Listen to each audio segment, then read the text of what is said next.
नमस्कार, YouTube channel maths by Ashok Pareek पर आप सभी का स्वागत है। साथियों, अपने पढ़ रहे हैं शॉर्ट वीडियो के माध्यम से अपने बीएससी कंप्लीट करेंगे। तो आज अपने बात करेंगे एलपीपी की, लीनियर प्रोग्रामिंग प्रॉब्लम्स। आप सभी को ध्यान है, यहाँ से 5% एग्जाम में आएंगी। 5 में से हर बार 3-4 क्वेश्चन के आते हैं, थ्योरेटिकल आते हैं, और एक दो क्वेश्चन पूछ लेता है किसका, वर्किंग मेथड का। तो ध्यान रखना, अपने जो वीडियो में पढ़ेंगे सारी मेन बातें, सारी बातें जो एग्जाम में पूछ सकता है वो सारी बातें सीखेंगे। और ये शॉर्ट वीडियो है। जिन बच्चों ने एलपीपी पूरी डिटेल से पढ़ रखी है वो ये वीडियो देखते ही तुरंत पकड़ जाएंगे कि हाँ, जो मेन चीज़ें वो सारी इसके अंदर आ गई है। ये ऐसा करवाने का मेरा उद्देश्य ये है कि इससे आप एग्ज़ाम टाइम में, जब आप एग्ज़ाम आपका नज़दीक आए तो रिवाइज करने में पूरी चीज़ों को बिल्कुल टाइम में नहीं लगेगा, चीज़ें अपने तुरंत दिमाग में आ जाएगी। और ये बीएससी के रिजल्ट होते हैं जो आपको लर्न करने ही पड़ते हैं, कोई इलाज नहीं है। क्यों? एग्जाम में देखा हुआ है तो तुरंत सीधा टिक मार दिया। और लेकिन मैं ये नहीं कह रहा कि मैथ रटने से आएगा, वर्किंग आनी चाहिए आपको। वर्किंग तो आनी ही आनी चाहिए, बगैर वर्किंग के काम में नहीं चलेगा। ठीक है। और थोड़ा वीडियो को शेयर किया करो, जो भी आपके सुझाव हैं कमेंट जरूर किया करो। आज अपने पढ़ेंगे एलपीपी। नेक्स्ट जो अपना टारगेट होगा वो पढ़ेंगे वेक्टर कैलकुलस। ध्यान रखना, तो मेरा टारगेट ये रहेगा कि एक वीडियो, जैसे एलपीपी का वीडियो है ये वीडियो मान लो 20-25 मिनट का है, तो इसमें एलपीपी की पूरी जो आपकी यूनिट है सिलेबस में वो पूरी कंप्लीट करवा देंगे। मेरा टारगेट ये रहेगा। तो ऐसे करके अपने नेक्स्ट जो अपने आपके पास वीडियो आएगा वो आएगा वेक्टर का, तो पूरी वेक्टर कंप्लीट करवा देंगे एक में। और ध्यान रखना, आपने जहाँ से पढ़ाई की है, ऑनलाइन ऑफलाइन जिस भी फैकल्टी से पढ़े हो, तो वहाँ देखना सर ने आपको वहाँ भी बताए होंगे कि ये इंपॉर्टेंट है। वो चीज़ें आपको यहाँ भी देखने को मिलेगी कि हाँ ये इंपॉर्टेंट एग्जाम में चीज़ें आती है। तो इनको बार बार रिपीट किया करो। ठीक है। और थोड़ा शेयर जरूर किया करो, भी बार कहना नहीं पड़े। ठीक है। तो ध्यान दो, एलपीपी। ठीक है। तो सबसे पहली बात, इस चैप्टर में मेन टारगेट रहेगा थ्योरेटिकल चीज़ें। थ्योरेटिकल चीज़ें कहाँ से प्रश्न बन सकता है, क्या प्रश्न पूछ सकता है, वो सारी बातें मैं आपको बता दूंगा। लेकिन ध्यान रखना, थ्योरेटिकल प्रश्न किसी भी लाइन से कहीं से कुछ भी पूछ सकता है, तो ध्यान रखना इस बात का। अब चीज़ें चेंज हो गई है। पहले क्या होता था, पहले फिक्स पैटर्न आता था एग्जाम में। पहले एग्जाम में फिक्स पैटर्न भी यहाँ से प्रश्न आना, यहाँ से प्रश्न। अब आजकल कोई अता पता नहीं है कहाँ से पूछेगा, लेकिन हाँ जो चीज़ें जहाँ से पूछ सकता है वो सारी बातें आपके सामने मैं आपको बता रहा हूँ। तो इन चीज़ों का बार बार पढ़ते जाना भी। तो सबसे पहली बात ध्यान रखना, एलपीपी रैखिक प्रोग्रामन समस्या की मुख्य आवश्यकता। थ्योरेटिकल प्रश्न कहीं से बन सकता है, ध्यान रखना। मुख्य आवश्यकता क्या है? अब वही बात, इसके 4 ऑप्शन बना सकता है। तो मुख्य आवश्यकता क्या है? पहली बात तो क्या होनी चाहिए, अऋणात्मक चर होने चाहिए। दूसरी बात, फर्म का उद्देश्य विद्यमान होना चाहिए। और तीसरी बात, संसाधन सीमित होने चाहिए। ये क्या है? मुख्य आवश्यकता। आगे देखो, एलपीपी के 3 मुख्य भाग होते हैं। पहला उद्देश्य फलन, दूसरा प्रतिबंध, तीसरा ऋणेतर प्रतिबंध। आगे चलो, एलपीपी में उद्देश्य फलन, प्रतिबंध निकाय व चर रैखिक होते हैं। ध्यान रखना, ये बात एग्जाम में पूछ सकता है, रैखिक होते हैं। नेक्स्ट अगली लाइन, एलपीपी में सभी निर्धारक चर क्या होते हैं? अऋणात्मक होते हैं। ध्यान रखना। आगे देखो, इंपॉर्टेंट, यदि एलपीपी का सुसंगत क्षेत्र रिक्त समुच्चय है, अरे क्या है? रिक्त समुच्चय है, तब एलपीपी का कोई हल नहीं होगा। कोई हल नहीं होगा। ये ध्यान रखना, बीच में से, आगे से, पीछे से मिक्स चीजें हैं, ये आपको सभी को आनी चाहिए। नेक्स्ट, ये परिभाषा कई बार एग्जाम में पूछ ली है, सुसंगत हल, एफएस। तो किसी एलपीपी में प्रयुक्त चरों के मानों का ऐसा समुच्चय जो समस्या के सभी, यहां से स्टार्ट हो जाना, सभी प्रतिबंधों तथा ऋणेतर प्रतिबंधों को संतुष्ट करता है, उसे समस्या का सुसंगत हल कहते हैं। ये परिभाषा कई बार एग्जाम में पूछ ली गई। ध्यान रखना, बार क्यों, ऑप्शन में दे देगा, आपसे पूछ लेगा। तो ये क्या है? सुसंगत हल। नेक्स्ट आगे देखो, इष्टतम हल, ओएस। किसी एलपीपी का इष्टतम हल वह सुसंगत हल है जिसके लिए समस्या के, यहां से स्टार्ट हो जाओ, उद्देश्य फलन का मान समस्या के अनुरूप उच्चतम या निम्नतम होता है। ठीक है।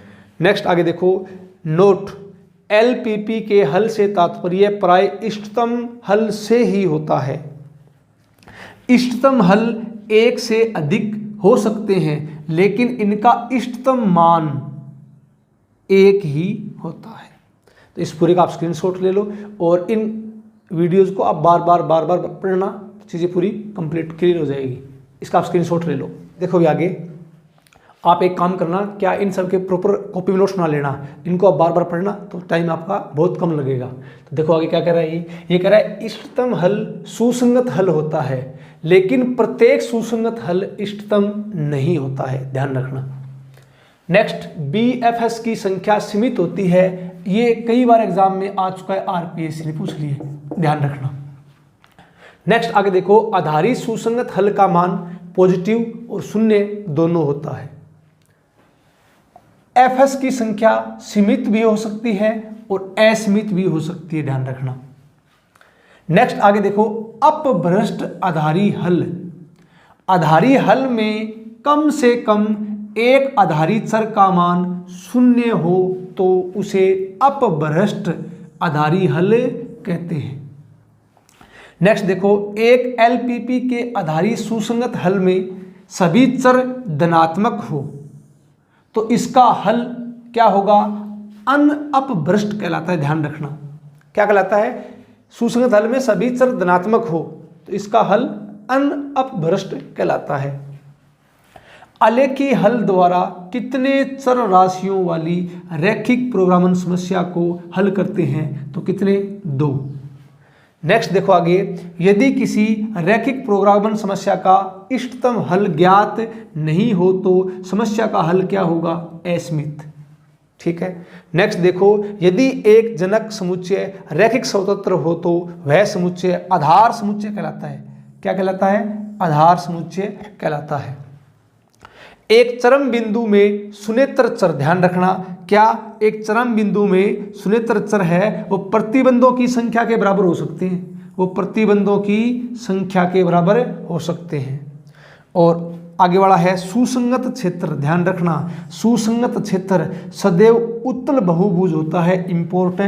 इंपॉर्टेंट एग्जाम में डायरेक्ट पूछ सकता है, इसका आप पूरे का स्क्रीनशॉट ले लो। नेक्स्ट देखो भी आगे अपने पास क्या है, अनअपभ्रष्ट आधारित सुसंगत हल। M गुणा N परिवहन समस्या का सुसंगत हल अनअपभ्रष्ट आधारित सुसंगत हल कहलाता है यदि, नंबर 1 इंपॉर्टेंट, ध्यान रखना, इंपॉर्टेंट बात है ये। नंबर 1 क्या है, धनात्मक नियतन की कुल संख्या क्या होनी चाहिए, M + N-1। यह नंबर 2, यह नियतन स्वतंत्र स्थिति में हो। ठीक है। नेक्स्ट, आरंभिक सुसंगत हल IFS परिवहन समस्या में Xij ≥ 0 को व्यक्तिगत निर्दिष्ट किए गए ऋणेतर मानों का समुच्चय जो पंक्ति तथा स्तंभ के योग प्रतिबंधों को संतुष्ट करे, सुसंगत हल कहलाता है।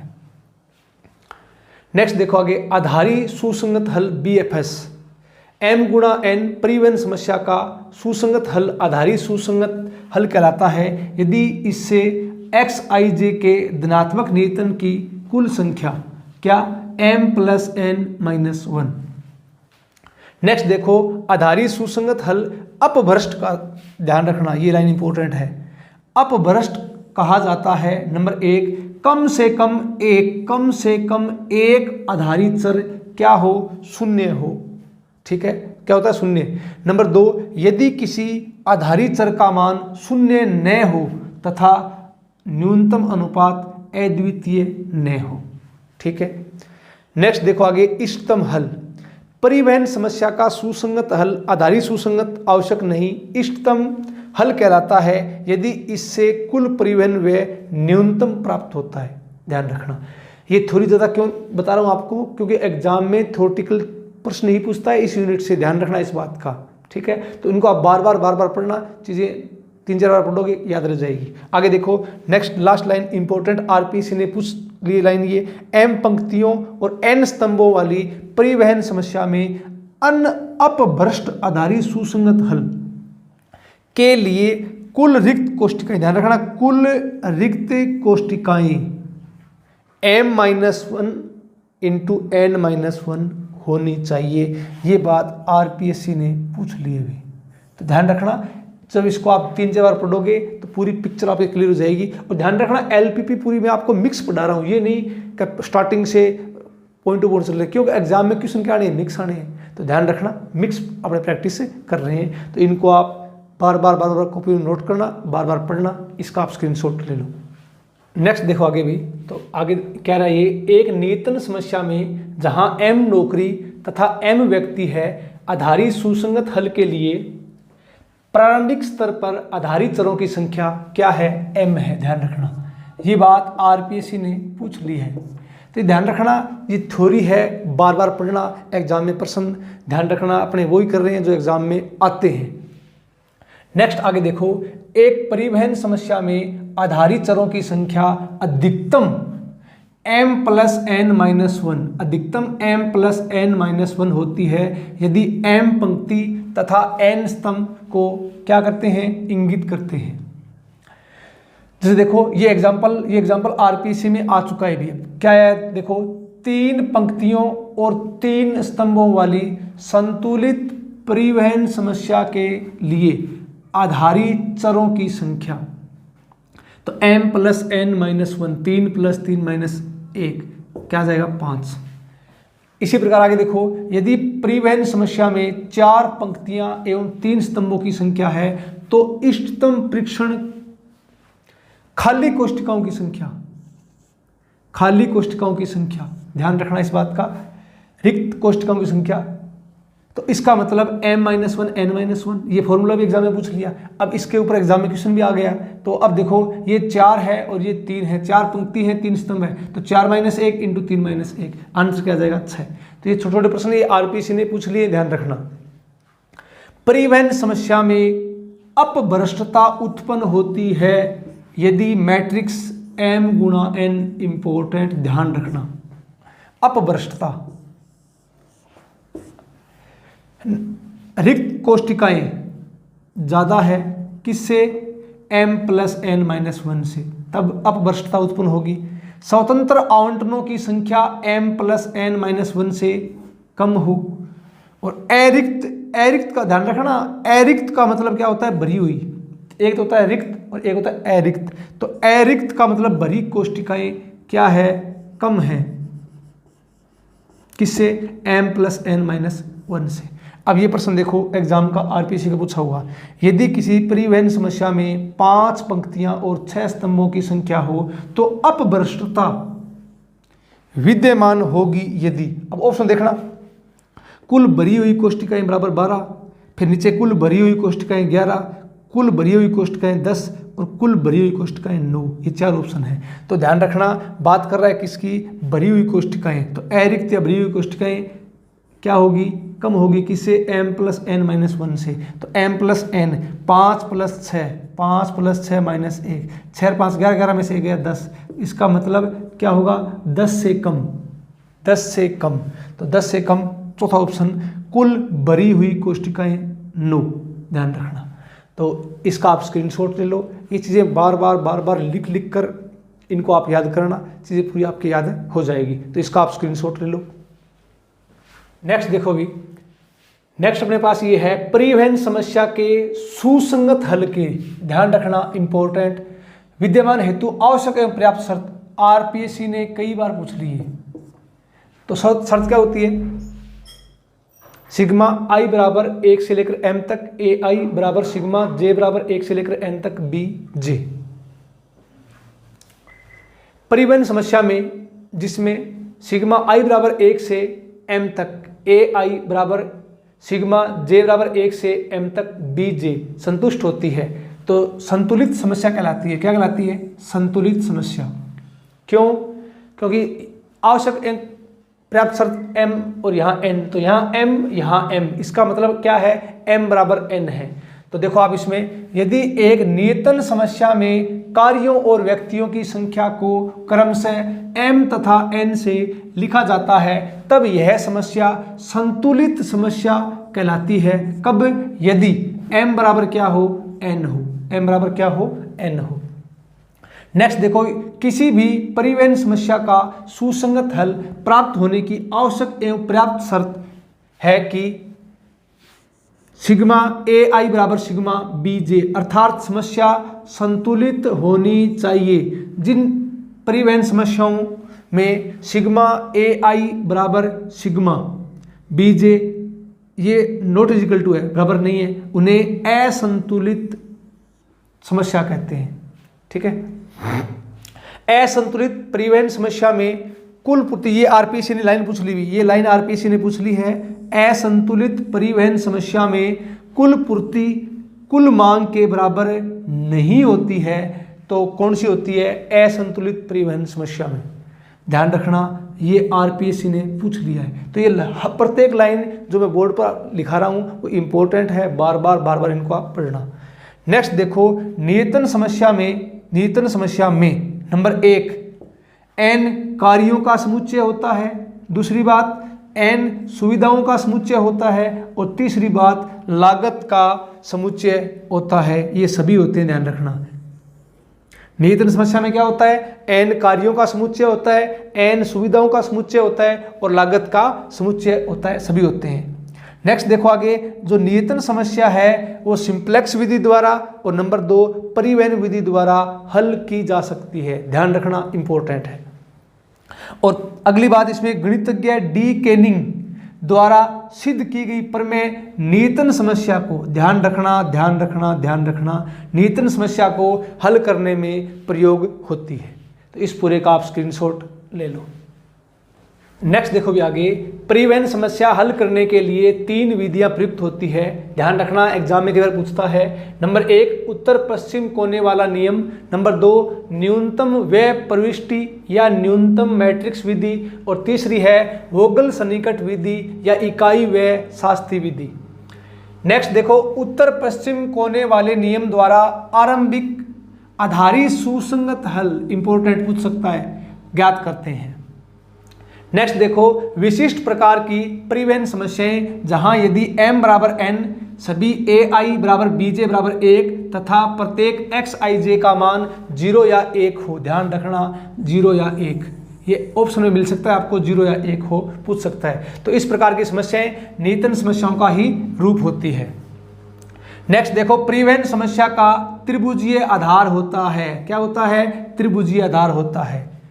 परिवहन समस्याओं से संबंधित वैज्ञानिक, ये पूछ सकता है। Number 1 TC. Coupons, number 2 F.L. Hitchcock, और नंबर 3 डेटजिंग।